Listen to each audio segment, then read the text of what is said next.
La sourate Al-Kahf, la 18e sourate du Coran, est unique en son genre. Elle contient 4 histoires qui offrent de profondes leçons et de nombreux bienfaits.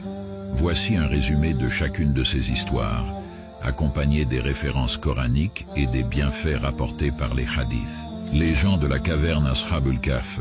Cette histoire raconte un groupe de jeunes croyants et leurs chiens qui, pour échapper à la persécution religieuse, se réfugient dans une caverne. Allah subhanahu wa ta'ala les fit dormir pendant des siècles, les protégeant ainsi jusqu'à ce qu'ils se réveillent dans un monde différent. Ils découvrent que la société autour d'eux est devenue croyante et où leur foi était acceptée. La leçon que nous pouvons tirer de cette histoire est que la foi et la patience peuvent mener à des miracles, des récompenses inattendues, mais surtout à la protection divine. Cette histoire montre également l'importance de recourir à Allah dans les moments de difficulté. L'homme aux 2 jardins, Sahib al-Jannatain.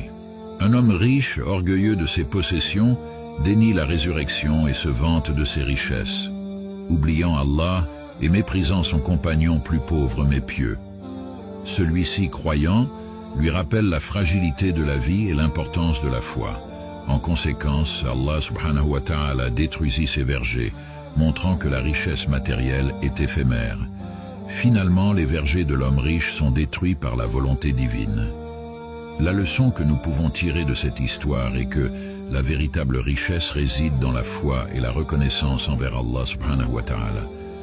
La richesse matérielle ne doit pas faire oublier la gratitude envers Allah qui est essentielle pour accompagner le pouvoir. Al-Khidr et Moussa alayhi salam. Moussa rencontre Al-Khidr, un serviteur d'Allah possédant une connaissance particulière.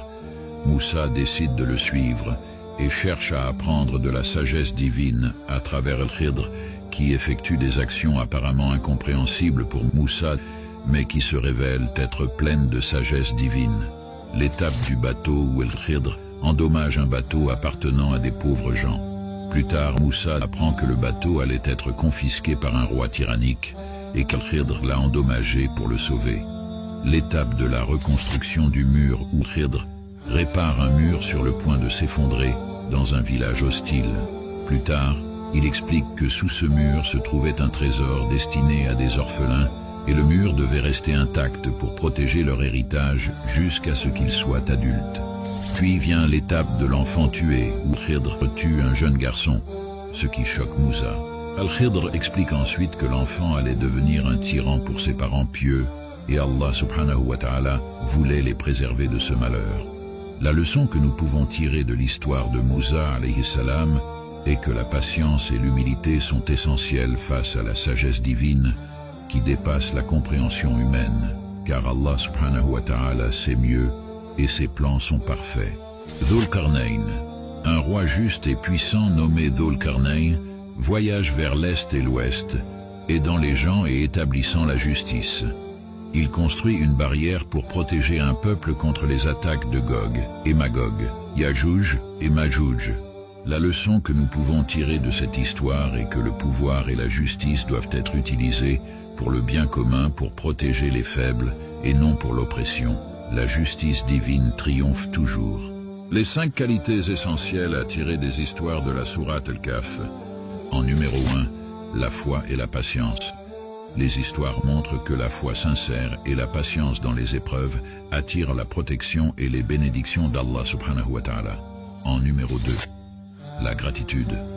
La véritable richesse est celle du cœur, et la gratitude envers Allah subhanahu wa ta'ala est essentielle, quelle que soit la situation matérielle.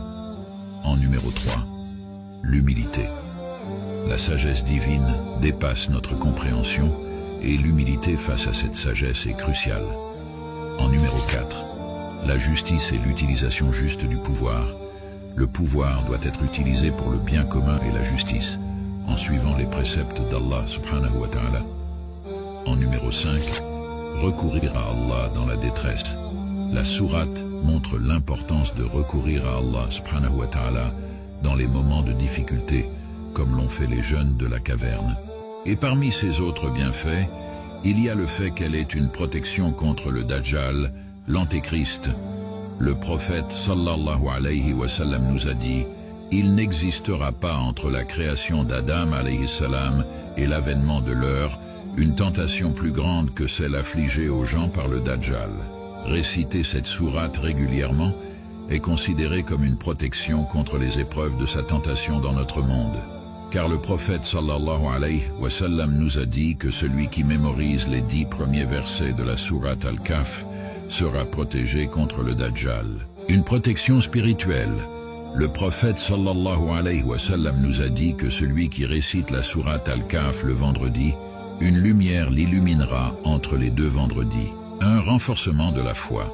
De par les exemples que nous inspire la sourate Al-Kahf régulièrement récitée, nous pouvons la considérer comme une protection contre les épreuves du monde, car elle illustre la protection divine et l'importance d'agir avec patience, foi et sagesse. Mais avant de terminer, j'aimerais vous laisser méditer sur cette histoire qui a eu lieu à l'époque de notre bien-aimé prophète, sallallahu alayhi wa sallam, où il a été rapporté qu'un croyant était en train de lire ce chapitre la nuit, et il était assis tout près de son cheval, lorsqu'une espèce de nuage apparut au-dessus de lui et commença à s'approcher de plus en plus. Alors le cheval s'emballa et voulut fuir en forçant son attache, ce qui empêcha le croyant de continuer sa lecture. Il partit au matin voir le prophète et lui raconta ce qui s'était passé. Le prophète sallallahu alayhi wa sallam lui dit alors « C'étaient des anges qui étaient descendus lors de la lecture du Coran. » Bien que nous ayons résumé les aspects essentiels de la sourate Al-Kahf et les bienfaits qu'Allah subhanahu wa ta'ala a bien voulu nous révéler, il est évident que cette sourate recèle encore d'innombrables secrets et mystères qui échappent à notre compréhension. Les merveilles de cette sourate et ses effets bénéfiques sur notre vie quotidienne, que ce soit le vendredi ou tout au long de notre existence, sont des trésors que seul Allah subhanahu wa ta'ala connaît pleinement. En méditant sur ces versets et en appliquant ces enseignements, nous nous ouvrons à une lumière divine qui éclaire notre chemin, renforce notre foi et nous guide à travers les épreuves de la vie. Que cette sourate continue d'être une source inépuisable de bénédiction et de sagesse pour tous ceux qui la récitent et la méditent.